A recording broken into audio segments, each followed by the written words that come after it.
That's discouraging for me, to be honest with you. Let's it's easy to blame the Cowboys, or we could look at the Saints and say, new coordinator, Kubiak's kid out of the San Francisco system. They had a speed receiver. We can just beat on the Cowboys. Is it possible? Every year this league, Jimmy, gives us a team. Last year it was Houston, and they catch everybody off guard. Is New Orleans maybe just that team? Well, I think New Orleans is very good. But, Colin, I think early in the season, the first 2 or 3 weeks, it's hard to get a read on some of these teams because they don't play. Nobody plays in the preseason. The only teams that you can really count on are the veteran teams that hadn't had any changes. Well, New Orleans is one of those teams. They're a veteran team, and they didn't have a whole lot of changes this offseason. You look at the Cowboys, they completely changed their defensive scheme. Plus, they lost some good players. And so I think, let's give everybody 2 or 3 weeks before we really say, hey, they're good or they're bad. Now, there's a couple of them that are bad and they're going to stay bad. And there's a couple of them that are pretty good and they're going to stay good. But mainly the veteran teams is the one you can count on. I brought Matt Hasselbeck on earlier, and he said, we can blame the Bears' O-line, but you can audible your way out of trouble. Caleb's late on routes. I mean, Bill Belichick, your friend, said, I'm not impressed. He's 50% in preseason against vanilla stuff. Are you a little concerned about the accuracy and the kind of the managing of the game you see from Caleb Williams? Well, I'm concerned here early because you don't want to get him beat up. But I think he took about the same number of sacks as what Troy Aikman did against Philadelphia his first year. Yeah. I think Caleb's got to understand that he's not going to be able to make a great play, every time. Sometimes he's going to have to throw it away. But they can, and once they get the receivers healthy, once the offensive line improves, Caleb, he'll understand to throw the ball away occasionally. Yeah. Jimmy, either it's your Cowboys, Belichick's Patriots, or Andy Reid's Chiefs. There are teams that don't necessarily play great for 3.5 hours, but damn, they're good late with 2 minutes left. They're really good situationally. Do I credit Andy Reid, Belichick, Aikman, Brady? I watch Kansas City. They throw bad picks. They make mistakes. But in these high leverage moments, I'm watching Cincinnati, Buffalo, all these good teams beat themselves. Who do I give that credit to in Kansas City?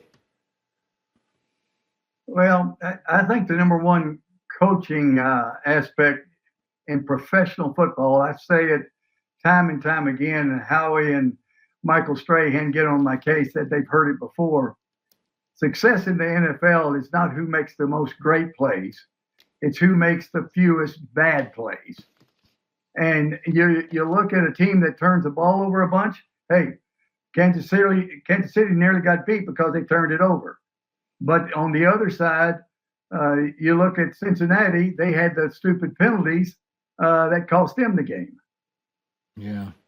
It's interesting. I don't know if you have a relationship with Jim Harbaugh, but you are one of the few coaches ever that could do it in college and pro. And they're totally different sensibilities. Even great coaches like a Bill Parcells, I don't think he would have worked in college. He wouldn't have dealt with the boosters and the recruiting and the nonsense. I just don't think Bill would have done that stuff. But so it's a very unique guy. Pete did it. You did it. Harbaugh's done it. He's taken the same defense that was the worst in the league last year. They've added almost nobody, and they're the number one scoring defense. Is it scheme? Is it culture? What is it? Well, you can play pretty good defense when you rush for over 200 yards. Running the football and keeping the football away from the opponent and eating that clock up is going to help your defense. When you're throwing it every down, that defense is going to have some struggles because they're going to be on the field a lot. Yeah. So I think it's got to be complementary football as far as your defense and your offense, what you're doing scheme-wise. Yeah. I got to ask you about Tua. I said if it was my son, I'd tell him to pack it in. But then I think to myself, Boy, I wouldn't want, if I was a quarterback, I wouldn't want probably that to be my last play in the NFL. What do you do? I mean, give me a big picture view on, you're down there in the Keys, you're close to it. What do you do with the Tua situation? As far as my stance, if I was his coach, I wouldn't say a word. I wouldn't want to influence him. I wouldn't want to influence him to continue to play. I wouldn't want to influence him to retire. This has got to be Tua's decision, his family's decision, the neurologist, their decision. They've got to make that call, because anything that you might do to influence him, you might regret later on. So again, that's got to be his call, and I wouldn't want to advise him either way. Yeah, it is. This league is funny, Jimmy.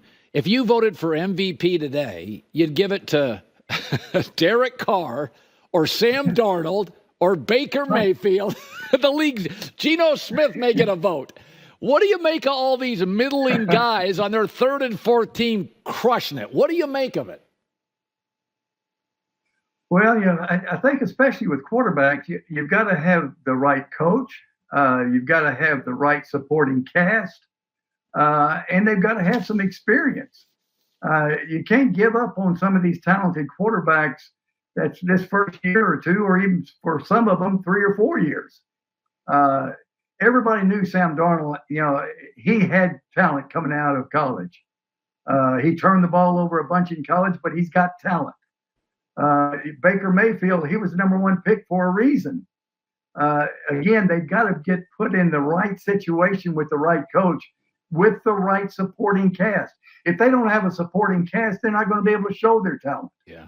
If they don't have the right coach, they're not going to be able to show their talent. So it's got to be the combination of the thing. And I think, I'm happy to see the success of Baker Mayfield, because he's gone through some struggles. I'm happy to see Darnold, have success. They're showing right now the talent that they had when they were drafted high. Jimmy, you were able to in Dallas. I want to circle back to them. Your Miami teams were glamorous and flashy, but they were tough. You took a lot of 2-star recruits, built running games. You didn't have great offensive lines. They were always harder to get. Your teams, there was a glamour to them, but they didn't let it go to their head. Your Cowboy teams had glamour, but they were tough and physical. I'm a little worried about Dallas. Last year, week 15, they trailed Buffalo 31-3. They get crushed by Green Bay. They get run off the field yesterday. I'm okay with glamour.